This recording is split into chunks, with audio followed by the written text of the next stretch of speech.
Halo,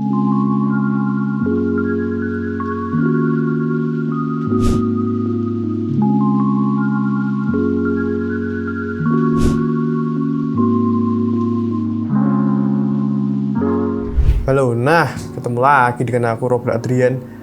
Pada kali ini aku akan membahas sebuah smartphone yang low end entry level banget, tapi kok kecil-kecil tapi ngebut. Ya, adalah si Redmi 10. Sebenarnya ya, aku tuh merasa bahwa dalam pemakaian Redmi 10 ini ada sedikit yang mengganjal tentang si handphone ini.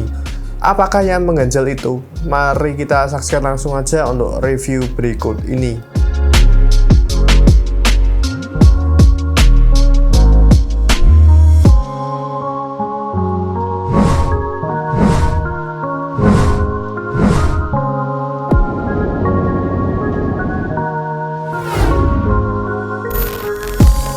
Oke, seperti biasa kita akan membahas sebuah desain terlebih dahulu. Karena apa? Ya, desain merupakan faktor yang paling penting dalam sebuah smartphone. Karena kalau ya desainnya jelek, pasti nggak dilirik.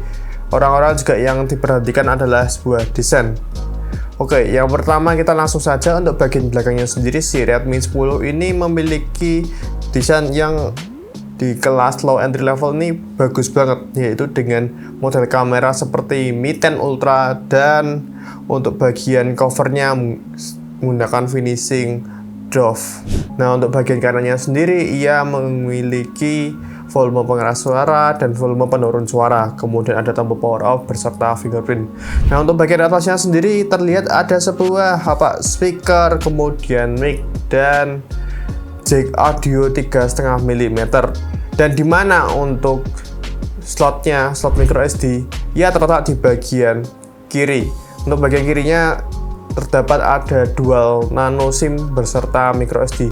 Jadi kalian bisa menggunakan micro SD hingga up 512 GB dan dual nano SIM sekaligus. Jadi tanpa mengurangi untuk embel-embel seperti hybrid.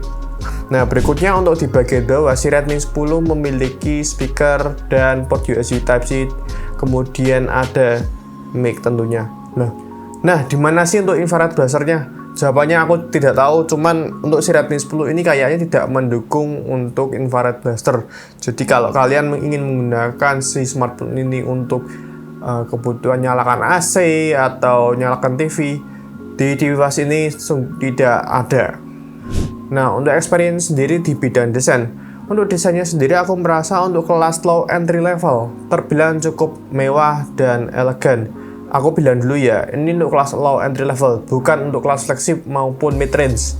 Karena kalau di kelas low entry level dengan desain yang model begini sudah terbilang cukup cakep banget dan benar-benar menawan. Dan lagi untuk gripnya, pegangan handfeel-nya terasa menyenangkan karena kerasa cocok aja ini nih untuk ketik barang gini, dan dipegang tangan satu saja sudah terlihat pas banget di tangan. Untuk sound-nya sendiri aku merasa bahwa untuk bagian atas dan bawahnya ia memiliki setup 2 stereo speaker. Namun aku bisa bilang bahwa mereka tidak balance, yaitu yang untuk bagian kiri terlihat di bagian tengah, untuk bagian kanannya sendiri ia terletak di bagian atas. Dan untuk stereo speakernya ini tidak dituning oleh siapapun, melainkan oleh Xiaomi sendiri. Jadi tidak dituning oleh JBL atau Harman Kardon. Nah, untuk mengecek hasil kualitas suaranya kalian bisa saksikan tayangan berikut ini.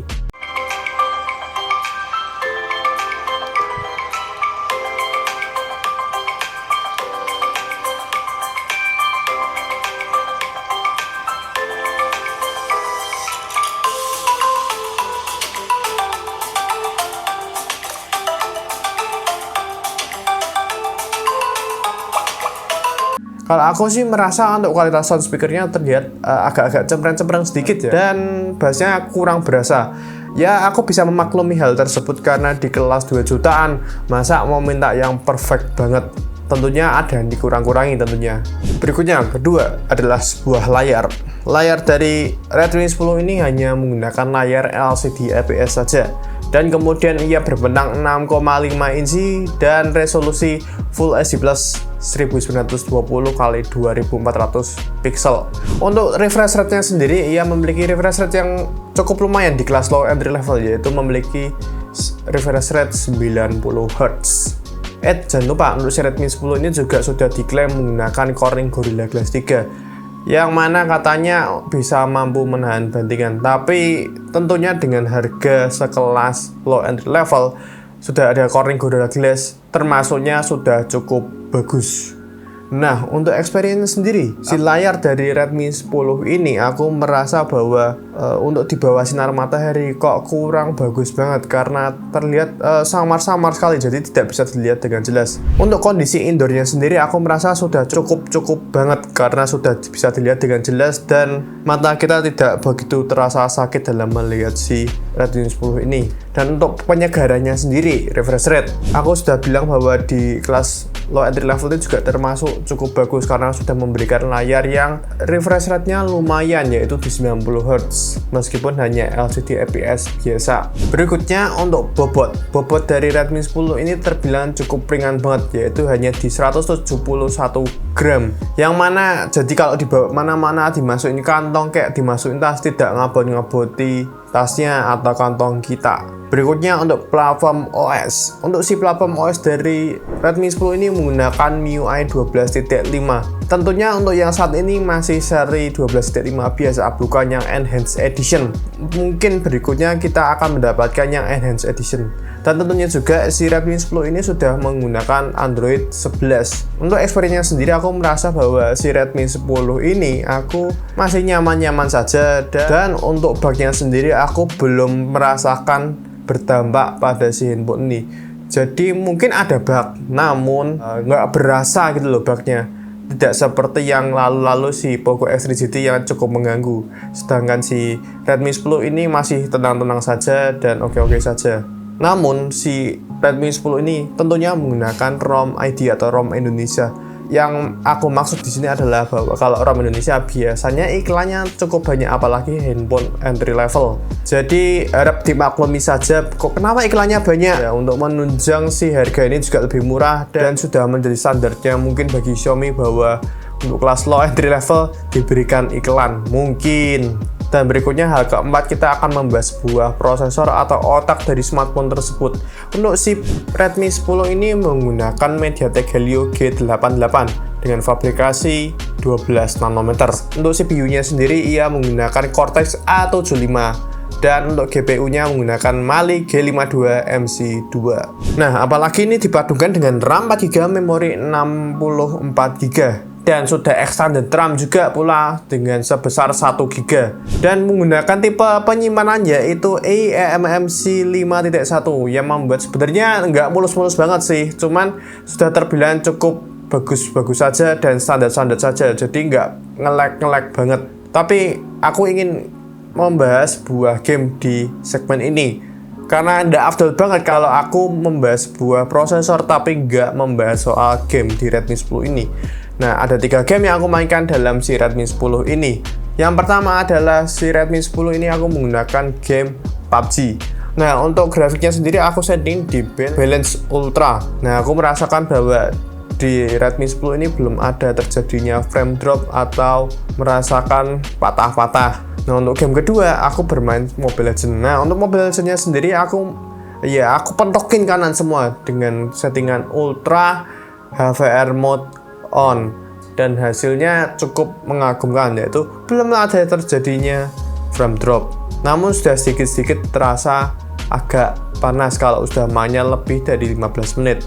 Dan berikutnya untuk game yang ketiga, ya ini game yang menurutku paling harus benar-benar powerful sekali, yaitu Genshin Impact. Di Genshin Impact pada Redmi 10 ini aku merasakan bahwa si Redmi 10 ini bermain di 15 menitan mungkin masih oke-oke saja, tapi kalau di 15 menit terakhir itu kayak ngos-ngosan kesannya untuk si Redmi 10 ini karena prosesor mungkin yang kurang menunjang. Nah, untuk settingannya sendiri padahal hanya di lowest 30 fps, jadi paling mentok kiri malahan, tapi kok malah sudah ngos-ngosan di 15 menit ke atas. Gimana nih kok pengen main gamenya biar bisa lancar? Solusi satu-satunya mungkin bisa kalian membeli handphone baru. Ya, menurutku beli handphone baru itu untuk bermain game itu juga menjadi salah satu solusi. Karena apa? Kalau kalian memilih handphone ini sebagai untuk kayak bermain game, kok dirasa-rasa belum cocok karena ini handphone biasanya digunakan untuk perkantoran atau hanya untuk sosmed biasa. Dan berikutnya aku melakukan beberapa pengujian di Redmi 10 ini. Salah satunya ada Antutu, kemudian ada Geekbench 5, dan ada 3D Mark Live Stress. Nah, untuk skor Antutunya sendiri ia mendapatkan skor sekitar seginian. Nah, aku bisa bilang bahwa skor segini itu udah termasuk yang cukup bagus di kalangan low entry level. Kemudian berikutnya ada pengujian Geekbench 5. Nah, untuk Geekbench 5 sendiri ia memiliki single score segini dan untuk multi score-nya segini. Dan selanjutnya untuk 3D Mark with Live Stress Test. Nah, untuk pengujian tersebut juga bisa dibilang agak powerful sih, karena harus diulang 20 kali dan menyebabkan handphonenya sedikit agak anget-anget gimana gitu. Tetapi tidak terjadi overheat atau sampai harus menutup aplikasi.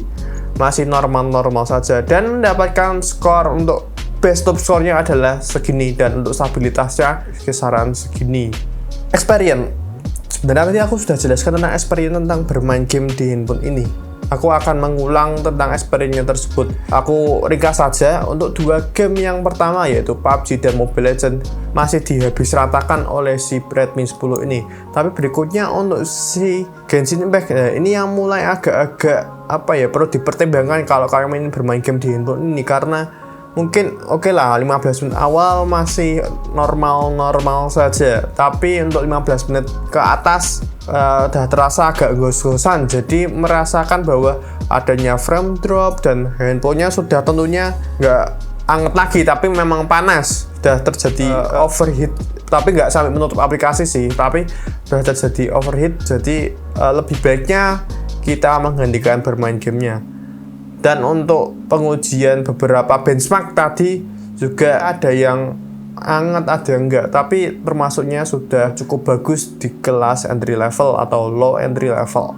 Nah, berikutnya kita bahas soal kamera. Kamera dari Redmi 10 ini memiliki setup ada 4 kamera atau quad kamera atau 4 lensa kamera. Nah, untuk si Redmi 10 ini memiliki kamera utamanya sebesar 50 megapiksel dengan f1.8. Dan berikutnya tentunya nggak kalah menarik dari smartphone lainnya. Ia juga memiliki lensa ultra wide angle sebesar 8 megapiksel dengan f2.2. Dan tentunya untuk dua lensa terakhir ini juga gak kalah menarik, tapi sebenarnya ini merupakan lensa gimmick sekali, yaitu lensa makro dan lensa depth sensor sebesar 2 megapiksel f2.4. Nah, untuk perekaman videonya sendiri ia hanya mentok di 1080 30 frame per second. Apakah bagus di sekitar harga segitu? Aku bisa bilang bahwa untuk perekaman di 1080 30 fps di handphone ini sudah cukup lumayan banget, jadi sudah melebihi ekspektasiku sendiri. Tapi jangan dibandingkan dengan kelas flagship atau mid range. Nah, berikutnya untuk kamera depannya sendiri, ia memiliki resolusi 8 megapiksel dengan f2.0. Dan dari segi perekamannya untuk kamera depan, tentunya kalau kamera belakangnya aja sudah mentok di 1080 30 fps, ya tentunya untuk kamera depannya juga sama saja, tidak mungkin lebih dari itu, yaitu hanya di 1080 30 fps atau Full HD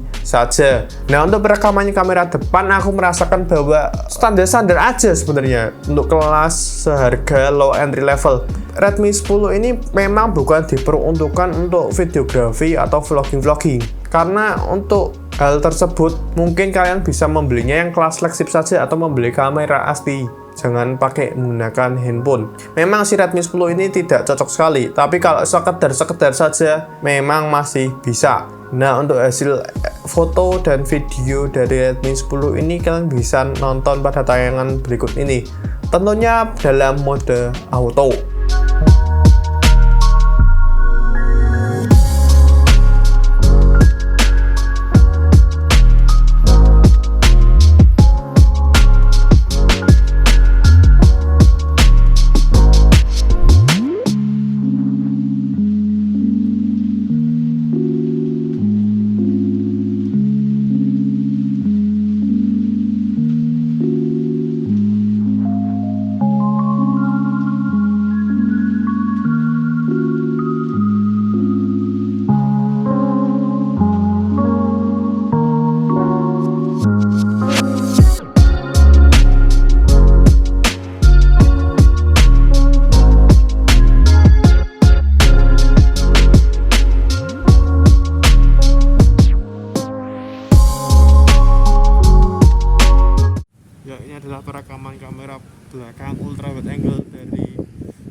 Redmi 10 lensa wide biasa dengan C80 30 fps. Ini anginnya rada panas sih. Tapi mulus apa tidaknya kalian bisa nilai sendiri. Ya, ini adalah perekaman kamera depan dari Redmi 10 di 1080 30 fps. Bagaimana hasilnya? Wow, dinding beresnya lumayan bagus sih. Bagaimana hasilnya kalian bisa nilai sendiri. Berikutnya adalah sebuah keamanan. Keamanan dari Redmi 10 ini memiliki dua tipe. Salah satunya adalah tipe face unlock dan tipe fingerprint. Untuk fingerprintnya sendiri ia terletak di bagian kanan yang sudah aku jelaskan beserta tombol power off. Nah, untuk performanya sendiri aku merasakan aman-aman saja, tidak ada kendala dan terbuka secara cepat. Nah, untuk face unlock-nya sendiri aku seperti biasa aku akan bilang bahwa ini tidak aman-aman banget dan bisa jadi aman. Nah, untuk face unlock-nya sendiri hanya menggunakan generasi 2 dimensi. Jadi hanya menggunakan by foto gitu. Jadi kayak nggak ada biometriknya sama sekali. Untuk kualitas open face unlock-nya terlihat sangat mulus dan cepat. Untuk ketahanan baterai dari Redmi 10 ini memiliki baterai sebesar 5000 mAh. Kemudian memiliki daya charge untuk si handphonenya yaitu 18 watt. Waduh, di 5000 mAh tapi kok di 18 watt. Apa nggak terlalu lama? Ya, jawabannya memang benar. Agak lama untuk ngecasnya di Redmi 10 ini karena memakan waktu yang cukup lumayan lama, yaitu di sekitar 2 jaman 15 menitan. Nah, nanti ada tayangan di berikut ini. Aku soalnya kadang ya nggak meniti banget untuk si ngecasnya, tapi kisaran segitu 2 jam 10 menitan, 2 jam 15 menitan. Jadi terbilang cukup lumayan lama untuk ngecas si Redmi 10 ini. Namun untuk experience sendiri aku merasakan bahwa si Redmi 10 ini bener-bener irit banget dan bisa mendapatkan SOT sekitar 8 jam, 10 jaman, 12 jam itu sudah termasuk yang cukup bagus. Dan lagi kalau aku gunakan yang saat ini adalah hanya bermain game, kemudian sosmed kecil-kecilan, YouTube. Jadi nggak benar-benar aku pakai untuk full dari driver. Tapi untuk ketahanan baterainya aku bilang cukup bagus, namun sayangnya untuk charge-nya yang begitu cukup lama, yaitu di tadi sekitar 2 jaman 15 menit. Oke, yang terakhir verdict. Menurutku pribadi untuk Redmi 10 ini aku merasakan bahwa mungkin ini nggak cocok banget untuk kalian yang ingin bermain game tapi tidak memiliki duit yang pas-pasan.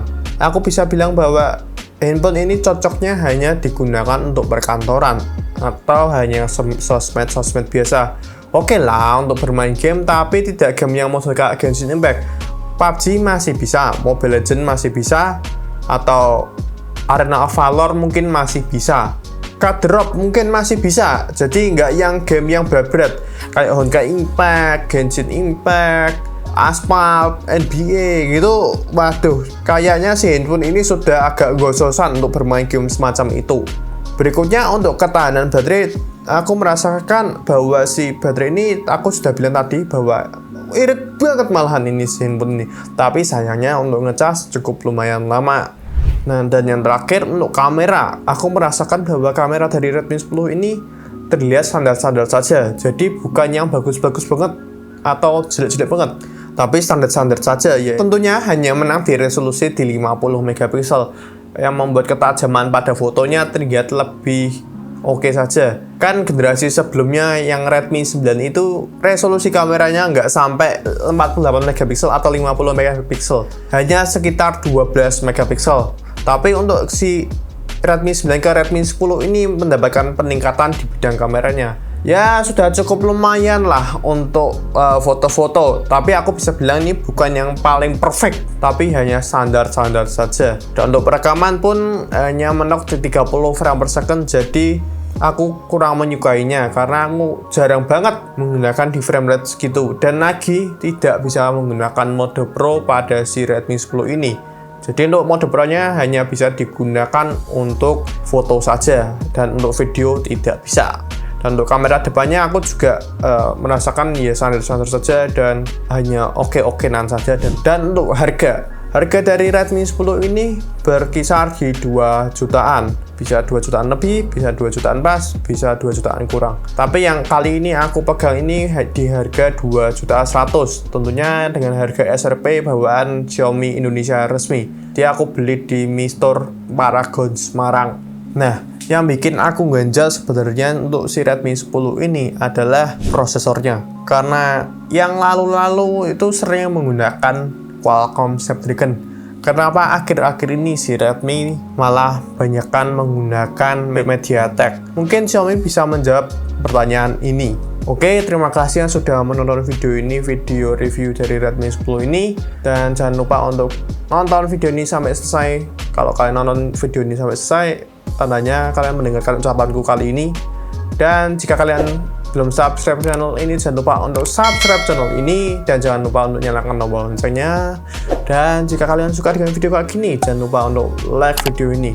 Dan jika kalian tidak suka dengan video kayak gini, ya udahlah, kita share video ini aja ke teman-teman kalian. Dan aku Robert Adrian pamit undur diri. Bye.